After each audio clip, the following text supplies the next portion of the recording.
আসসালামু আলাইকুম এভরিওয়ান, কেমন আছেন সবাই? শোভা লাভস কুকিংয়ে আপনাদের সবাইকে স্বাগতম।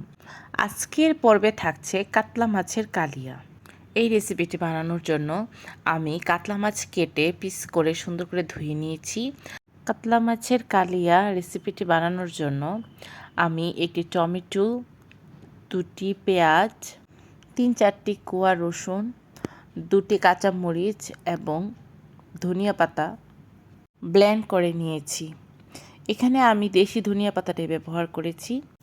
কাতলা মাছের পিসগুলোকে লবণ, কালো গোলমরিচ, হলুদ ও হালকা একটু গুঁড়া মরিচ দিয়ে ভালো করে ম্যারিনেট করে রাখবো। এরকম আরও সুন্দর সুন্দর রেসিপি পেতে শোভা লাভস কুকিংয়ে চোখ রাখুন। আর হ্যাঁ, অবশ্যই আমার চ্যানেলটি সাবস্ক্রাইব করতে কেউ ভুলবেন না। আমি একটি পাত্রে পরিমাণ মতো তেল ঢেলে নিলাম। তেলটা গরম হওয়ার পর আমি মাছগুলোকে এক এক করে ভেজে নেব। মাছগুলোকে আমি খুব ভাজা ভাজা করব না, মাছগুলোকে আমি আলতোভাবে ভেজে নেব অল্প আঁচে।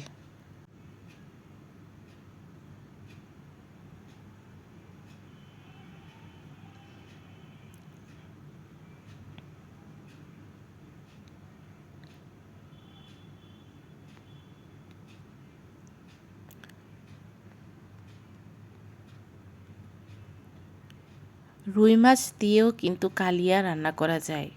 আমি ইনশাল্লাহ আরেকদিন আপনাদেরকে রুই মাছের কালিয়া রান্না করে দেখিয়ে দিব। আমি একদম ঘরোয়া পদ্ধতিতেই রান্না করি।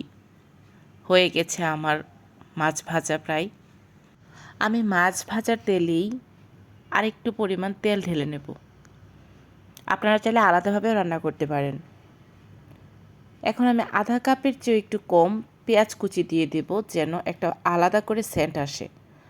পেঁয়াজটাকে লাল লাল করে একটু ভেজে নেব। এখানে একটা ট্রিক্স আপনাদের শিখিয়ে দেই। আমরা যখন পেঁয়াজটা ভাজবো, আমরা একটু লবণ ব্যবহার করব, এতে পেঁয়াজটা ভালো করে ভাজা হবে। এজন্য আমি 1 চামচ পরিমাণ লবণ দিয়ে নিলাম। পরে স্বাদ বুঝে আমি লবণ দিয়ে দিব। এখন আমি যে উপকরণগুলোকে ব্লেন্ডারে ব্লেন্ড করেছিলাম, ওই পেস্টটা আমি ভালো করে কষিয়ে নেব। আমি মশলাটা ভালো করে কষিয়ে নিব। আমি ততক্ষণ পর্যন্ত মশলাটা কষিয়ে নেব যতক্ষণ না মশলা থেকে তেল বের হয়ে আসে। এই মুহূর্তে অ্যাড করে দেব 1 চামচ পরিমাণ হলুদের গুঁড়া, 1 চামচ পরিমাণ মরিচের গুঁড়া, 1 চামচ পরিমাণ জিরে গুঁড়া।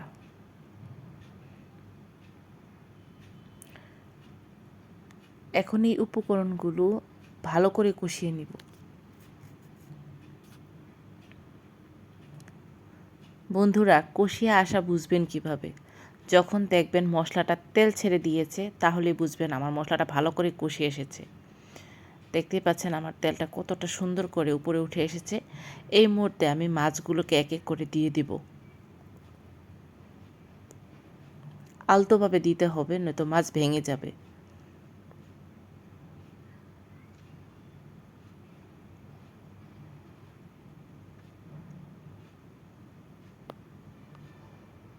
এখন আমি হালকা পরিমাণ একটু পানি এড করব, যেন মাছটা ভালো করে সেদ্ধ হয়। পানি দেওয়ার পর হালকা নেড়ে চেড়ে আমি প্রায় 10 মিনিটের মতো রান্না করব, ঢাকনি দিয়ে ঢেকে। ঢাকনি দিয়ে ঢাকার কারণ হচ্ছে যেন এটার সেন্ট বের হয়ে না যায়। ঢেকে দিলাম আমি।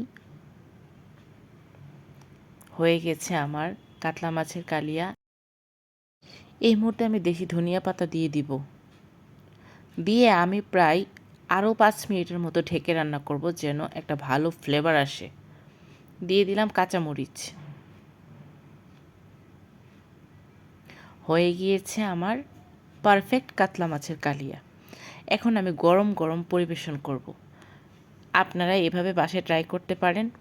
খুব ইজি ওয়েতে আমি আপনাদেরকে দেখিয়ে দিলাম কিভাবে কাতলা মাছের কালিয়া রেসিপিটি তৈরি করতে হয়। কাতলা মাছের কালিয়া কেমন হয়েছে অবশ্যই কমেন্টস করে আমাকে জানাবেন। আর আমার ভিডিও শেয়ার করতে ভুলবেন না। ধন্যবাদ।